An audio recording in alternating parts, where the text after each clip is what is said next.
এখন কৃষকদের কাছে আসছে তাদের প্রবলেম জানার জন্য। তো আমরা চলুন যাই তাদের কাছে, শুনি যে তার প্রবলেম কি। প্লিজ আমাদের বলুন তার সমস্যা কি। কাকা আমি তো টাকা গো ওই ষষ্ঠী পাচ্ছেন যে মাছ টাটি পাচ্ছেন কারণ কি? কারণ টাকা পয়সা নাই।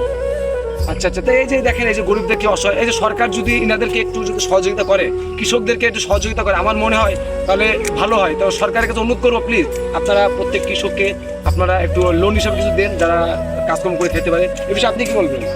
আমার দিকে একটু ভালো বলি ভাই আপনি কিছু বলবেন? হ্যাঁ, ওই একই সমস্যা। আমরা এখন বর্তমান বসে রয়েছে এমনি, এই চাষবাস করতে পারছি না, বীজ ধান কিনতে পারতেছি না, কিছু টাকা পয়সা ঘাটতি পড়ে গেছে। এই জন্যে আমরা এখন বসে আছি যে কীভাবে কি ওই টাকা দেবো। তার জন্যে তিনজন কৃষকই নাচি বসে করে চিন্তা ভাবনা আর আমার করতেছি কি করা যায়। আমার দান দিচ্ছে শুধু দর্শক মন্ডলী আপনারা শুনতে পারলেন যে এই যে কৃষকদের যে প্রবলেম। তো আমরা সবাই মিলে আসুন, আমরা কৃষকদের পাশে এগিয়ে আসি, আমরা সবাই সচেতন হই। যারা ধনী মানুষ আছেন, যারা দেখেন কৃষকদের সমস্যা, প্লিজ সবাই সবার সাহায্যে এগিয়ে আসেন। এমরুবেল খান রানা, দারোগাবিটা থেকে কৃষকদের পাশে।